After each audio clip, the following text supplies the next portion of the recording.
Okay, so Vipin, go ahead with your session, success stories and lessons learned from GSoC alumni. Please take your time. My GSoC journey is actually really long, and GSoC and open source is really big essential part of my whole tech career till now. I started making small contributions back in 2023. I was in my second year, I guess, and I got to know from about GSoC from some online post and Twitter, and I used to scroll Twitter, LinkedIn, and got to find opportunities. So, like most of you guys, I belong to a really bad engineering college that doesn't provide much of exposure. I'm sure it's different in countries outside India, but India, you don't get a lot of exposure to real world coding. They just teach you theory and you live with it. So in 2023, I started contributing to Google Summer of Code. I initially started because I saw one guy named Siddharth. You guys might know him. Siddharth built a really cool chatting project named Embed Chat. So what Embed Chat does is it allows you to embed Rocket.Chat inside any website. And I found that really useful in my in my project. I built a personal project on top of it. And that's how I started making my first initial contributions. And then later on, I tried to become a GSoC mentee, but I was not selected because my project didn't got enough slots. But I still contributed, and next year I bec- I contributed on that project on my own with the help of Singli and my mentor, and that was a great learning experience for me. And then next year I applied again, and obviously this time I easily got selected. Uh, so and after that, I mentored one time last year, year 2025. I was a mentor, and now again I'm mentoring with Philippi on project management tools. So I would like to start this whole topic with the statement of global connections. We, as an engineer, as the engineering students, have a lot less opportunity to work on something that's actually meaningful. Open source changed that thing forever. You can literally contribute to greatest project that ever are ever created in this world. It could be Linux itself, could be GitHub, it could be any project you are using day to day. Most of the projects you've been using till date, there are high chances it is part of or it's been built using some open source projects like VLC media player or some or any or Chromium, the Chrome browser itself. It's open source. Even Python language itself is open source. So there is tons of things that are already open source and you can contribute to them.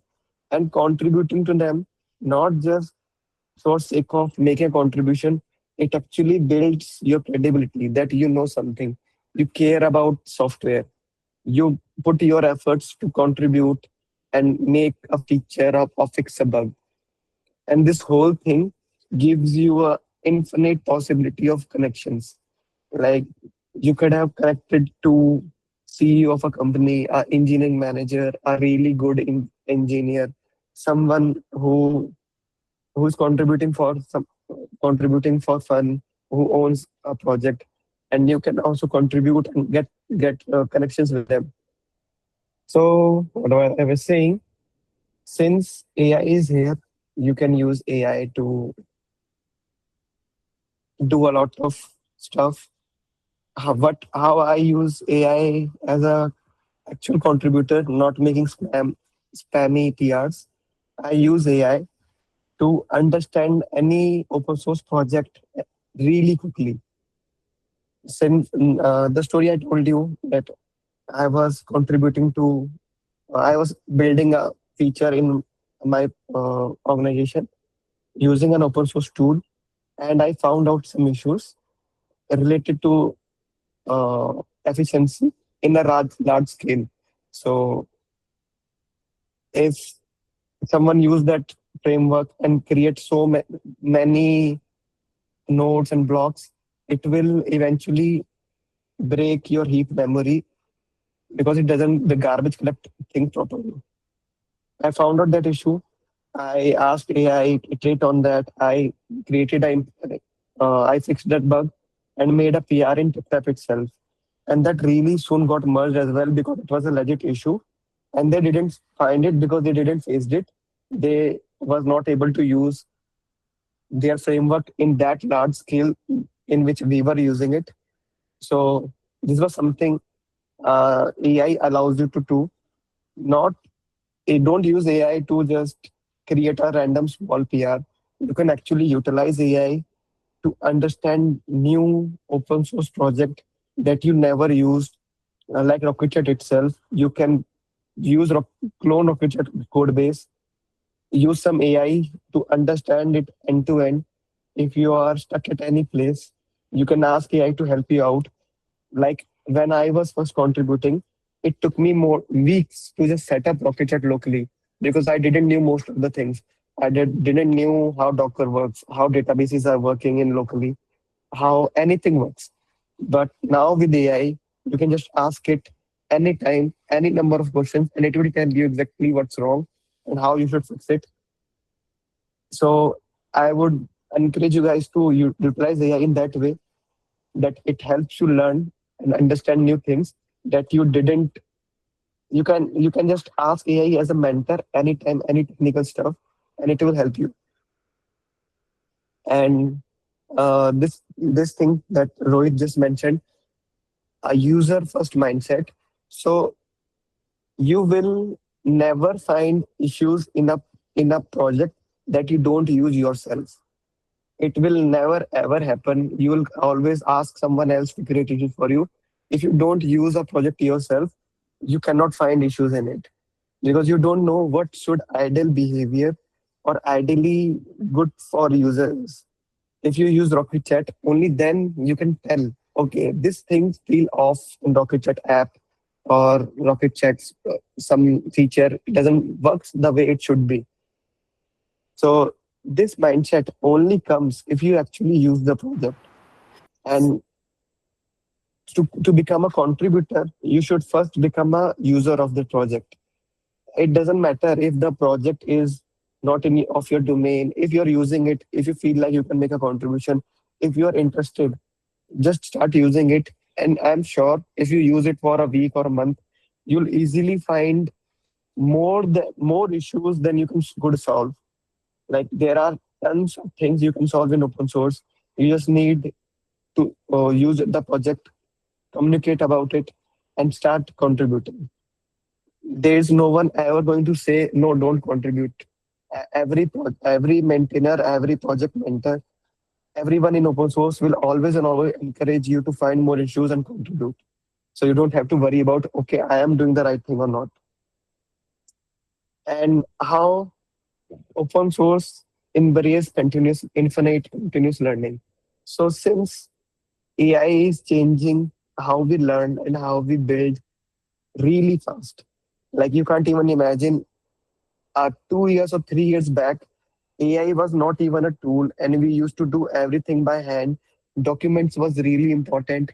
Writing code, comments in code was really important. Design structure and code was immensely important because if you don't design your code in a good way, no one can understand it and no one will contribute. But those things change now.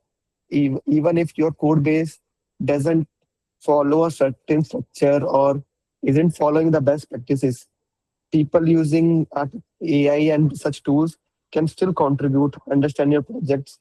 So chances of people making contributions and people understanding things have increased so much. And now, since things are changing so fast, you have to rely on open source and AI a lot to learn new things. No one is ever going to tell you something new, uh, like come to you and tell you, hey, there's something new. You your own have to go and explore in open source. Like you might have heard of this famous project OpenClaw, which was open sourced.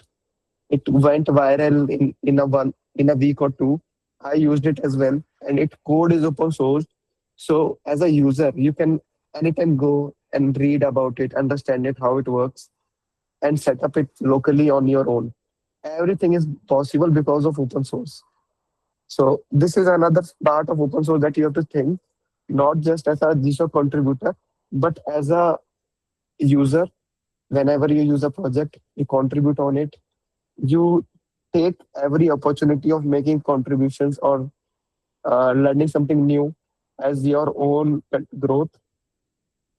Uh, Even if you work in an organization that pay you for building some features, taking your time to go through open source project and make contributions there will help you yourself grow both as a engineer and as an individual, because now you communicate with more people, you have more context, you understand more problems, and you also grow this mentality of just understanding things and making things better, not just for your sake, but for community. It's a continuous growth loop. You understand something, you help them, they help you, and the cycle goes on. And lastly, this was my journey. It's been long from 2023 to 2026. I open source and GSoC. These things were my only learning sources.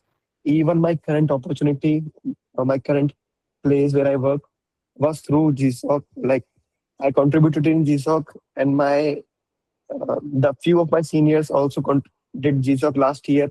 They were hiring, and they knew that I have done decent contributions, and they gave me a chance. Even now, whenever I make a open source contributions, there are decent chances that someone from management role or an engineer, they might be hiring someone or looking for someone who knows something, and they want you. They don't want you just because you make a contribution. They want you because they know you are someone who are curious and who understand their project, and you made an effort to contribute. So this mindset will help you in long.